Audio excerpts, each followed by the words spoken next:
If you're early in your recovery journey, you might be confused by your system and feel overwhelmed by the other parts. You can use the Structural Dissociation Model to help you start to figure out your system.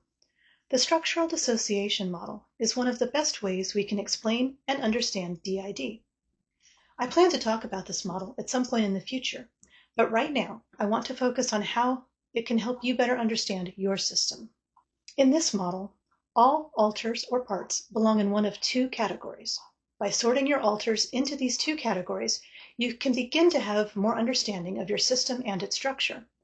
It can also help you have a better understanding of the main rules or functions of various headmates in your system. The originators of this model used a term for the first category of alters or parts that I don't like. They called them apparently normal parts. I prefer to call these alters normal life alters.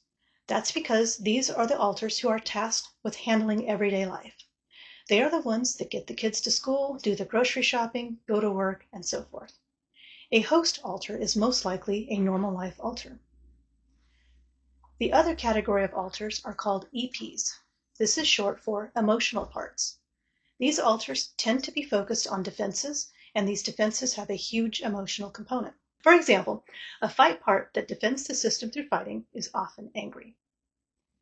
If you're fairly new to your system and trying to have it make sense, one way to do this is to determine as best you can, based on what you currently know, whether a particular part or alter seems to be a normal life part or an emotional part focused on defense. There are, of course, other ways to categorize alters, and I plan to talk about them. But for now, I hope this video helps you start making sense of your system.